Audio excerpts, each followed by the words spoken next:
یوم النحر 10 ذوالحجہ قربانی کے دن کی کیا فضیلت ہے؟ رسول اللہ صلی اللہ علیہ وسلم کا فرمان ہے اعظم الایام عند اللہ یوم النحر ثم یوم القر۔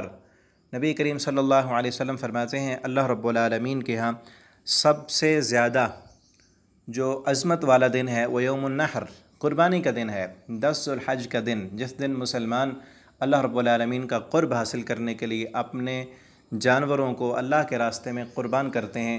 یہ دن اللہ کے ہاں بڑی عظمت والا اور بڑی فضیلت والا ہے۔ یہ حدیث شیخ البانی نے اسے صحیح قرار دیا ہے۔ اور یوم القر آگے فرمایا ثم یوم القر، اس کے بعد یوم القر ہے۔ یوم القر سے مراد عید کے بعد والا دن ہے۔ قر سے مراد قرار ہے، بیٹھنا ہے۔ اس دن چونکہ حاجی حج سے فارغ ہو کر بیٹھ جاتے ہیں اور سکون کرتے ہیں، تو اس دن کو یوم قر کہا گیا ہے۔ یہ دن بھی اللہ کے ہاں بڑی عظمت والا ہے۔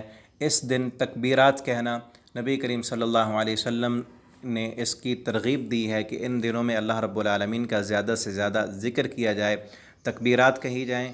اور اس دن بھی اور ایام تشریق پورے 3 دن 11، 12 اور 13 ان دنوں میں زیادہ سے زیادہ تکبیرات کہی جائیں، اللہ رب العالمین کی کبریائی اور بڑائی کے کلمات زیادہ سے زیادہ کہے جائیں۔ یہ دن اللہ رب العالمین کے ہاں بڑی عظمت اور فضیلت والے ہیں۔ میں اپنے نبی کے کوچے میں چلتا ہی گیا چلتا